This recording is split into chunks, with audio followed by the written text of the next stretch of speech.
Hi friends, అవాజు ఈరోజు మనం ఈ వీడియోలో 19th మార్చ్ 2024 నాడు మన ఇండియన్ స్టాక్ మార్కెట్ యొక్క మూవ్మెంట్ ఏ విధంగా ఉండబోతుందో ఈ వీడియోలో మాట్లాడుకునే ప్రయత్నం చేద్దాం. ఫస్ట్ నిఫ్టీ ఫిఫ్టీ విషయాన్ని మనం పరిశీలిస్తే మనకు ఉన్న డేటా ప్రకారం నిఫ్టీ 50 యొక్క హై వచ్చేసి 22,200 వరకు హై అయితే వెళ్ళడానికి ఛాన్స్ కనిపిస్తుంది. అదేవిధంగా లో విషయాన్ని పరిశీలిస్తే 21,900 వరకు లో సేల్ రావడానికి స్కోప్ ఉంది.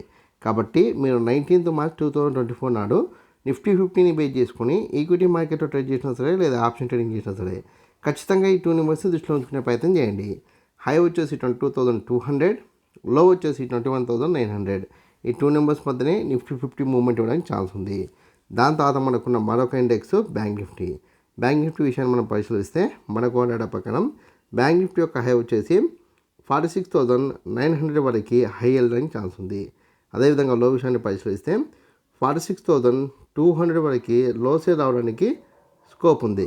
కాబట్టి మీరు 19th మార్చ్ 2024 నాడు బ్యాంక్ నిఫ్టీని బేస్ చేసుకొని ఆప్షన్ ట్రేడింగ్ చేస్తే ఖచ్చితంగా ఈ 2 నెంబర్స్ని దృష్టిలో ఉంచుకునే ప్రయత్నం చేయండి.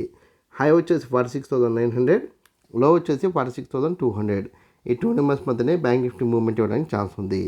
దాని తర్వాత మనకున్న మరొక ఇండెక్స్ ఏదంటే కనుక ఫిన్ నిఫ్టీ విషయాన్ని మనం పరిశీలిస్తే మనకు డేటా ప్రకారం ఫిన్ నిఫ్టీ యొక్క లో హైని చెక్ చేస్తే హై వచ్చేసి 20,750 వరకు హై అయితే వెళ్ళడానికి ఛాన్స్ కనిపిస్తుంది.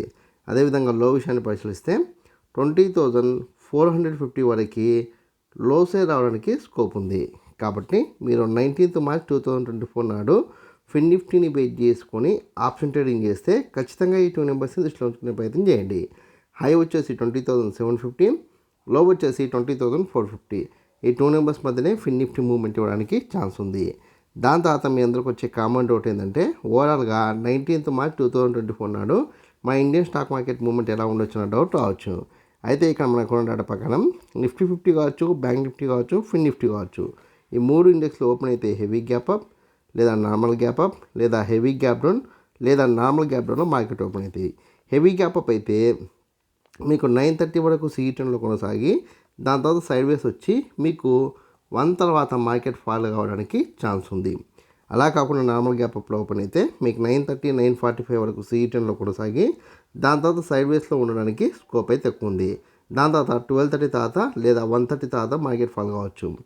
అలా కాకుండా హెవీ గ్యాప్ డౌన్తో మార్కెట్ ఓపెన్ అయితే 9:30 వరకు ఫాల్ అయ్యి దాని తర్వాత మెల్లమెల్లగా అప్ డౌన్ అవుతూ మీకు సైడ్ వేస్ ఉండడానికి ఛాన్స్ ఉంది.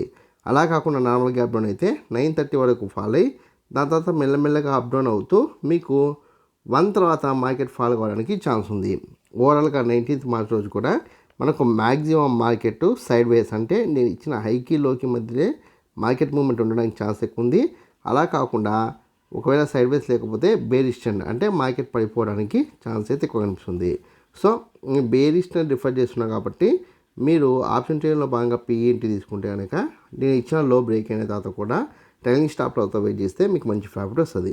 లేదు మార్కెట్ పెరుగుతుంది అనుకోండి, మీరు ఆప్షన్ ట్రేడింగ్లో భాగంగా CENT తీసుకుంటే నేను ఇచ్చిన హైకి దగ్గరలో లేదా నేను ఇచ్చిన హై బ్రేక్ అయిన తర్వాత ఎక్సిట్ అయ్యే ప్రయత్నం చేయండి.